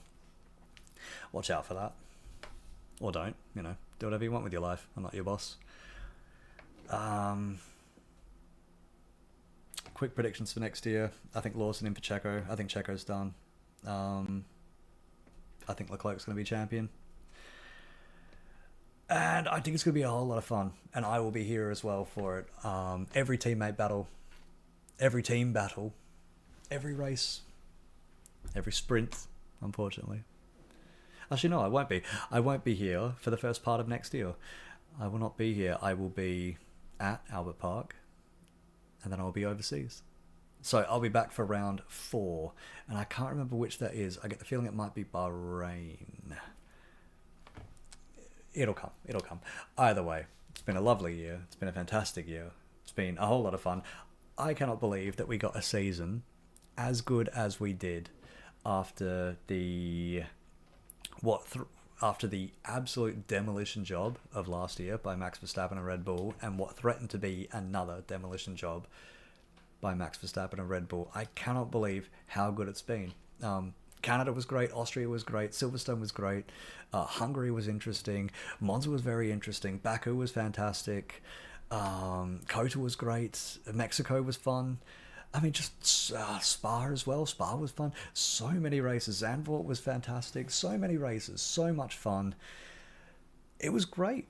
It was great. We saw Lando emerge not only as a Grand Prix winner, but as a consistent Grand Prix winner as well, sort of. I mean, today, even. We saw Max Verstappen win an historic 4th championship, 4 in a row for Red Bull. That's only happened once before, and, well, it was the final one for Seb. So let's see about Max. I'm already tipping him to not hold on to that crown, so let's see what he does. It's been fantastic. Oscar Piastri has stepped up and become a race winner. George Russell versus Max Verstappen apparently is a thing now. I don't know. We'll see. Although George has had some good wins, so we'll see what he can do going forward. We've got great drivers coming into the sport next year between, Behrman, Antonelli, Bortoletto. Those are 3 very, very talented guys. Jack Doohan as well. We'll see what he can do. The sport's in a great shape. And yeah, I'll be honest, I think it's fantastic. I think next year is going to be phenomenal. I really, really cannot wait for it. I cannot wait for it. It's going to be great. And I'm going to be here for most of the season. And I hope you can join me for it, because it should be a whole lot of fun. Thank you very, very, very much for watching. If it's today, if it's all season, just a bit of Hamilton radio there, bless him. Much like Hamilton, it's time for me to sign off. So it's been absolutely wonderful to call these races, to talk into the abyss, and to occasionally talk to the chat whenever it wants to pop up with anything. It's been fantastic. Loved every minute of it. Thank you very much. I will see you next year, if not before that, maybe for a little bit of fun. Who knows? Have a good time. Have fun. Whatever you're doing with your Sunday evening or Sunday morning, or wherever you are in the world. Your Monday morning, maybe, if you're over here. Hope you have a good one. Hope you have a good New Year's, a good Christmas, or whatever it is you're celebrating. I'll see you next year. Should be great. Should be great. Have fun. Ta-ta for now. Bye-bye. Signing off.